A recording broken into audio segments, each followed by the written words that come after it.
In today's video, I'm going to show you exactly how to delete a website on Hostinger step by step.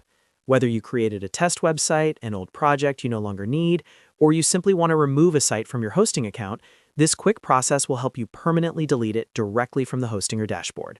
I'll walk you through everything so you know exactly where to click and what to expect before confirming the deletion.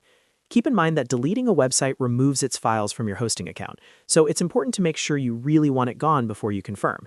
If you find this tutorial helpful, make sure to hit the like button and subscribe to the channel for more simple and practical software tutorials just like this. All right, let's jump right in and delete a website on Hostinger. First, open your browser and go to hostinger.com. Then log into your Hostinger account using your email and password.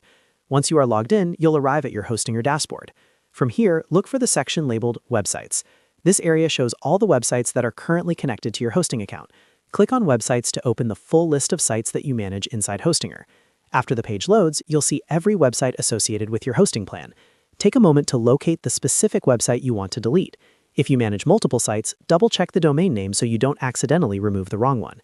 Each website listed in the dashboard has a set of management options that allow you to control settings, open the site dashboard, or perform administrative actions. Once you find the website you want to remove, look on the right side of that website's row. You'll see a small menu icon with 3 vertical dots. This is the options menu for that website.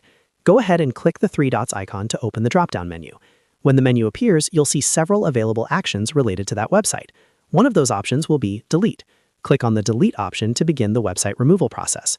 Hostinger will now ask you to confirm that you really want to delete this website. This confirmation step exists to prevent accidental deletions, because once the website is removed, its files and configuration will be permanently deleted from your Hostinger hosting account. Before confirming, quickly double-check the domain name and make sure this is the correct website you want to remove. If the site contains important data, backups, or files you might need later, it's a good idea to download or back up those files first before proceeding. If you're sure you want to continue, click Confirm Delete. After you confirm, Hostinger will process the request and remove the website from your hosting account. Within a few moments, the site will disappear from your websites list, which means the deletion is complete. The website's files, installation, and associated configuration will no longer exist inside your hosting dashboard. That's all it takes to delete a website on Hostinger. The process is quick and only takes a few clicks once you know where to find the options. Just remember that deleting a website is permanent unless you have a backup stored somewhere else, so always double-check before confirming the removal. If this video helped you learn how to delete a website on Hostinger, make sure to hit the like button and subscribe to the channel for more simple website and software tutorials. Thanks for watching, and I'll see you in the next video.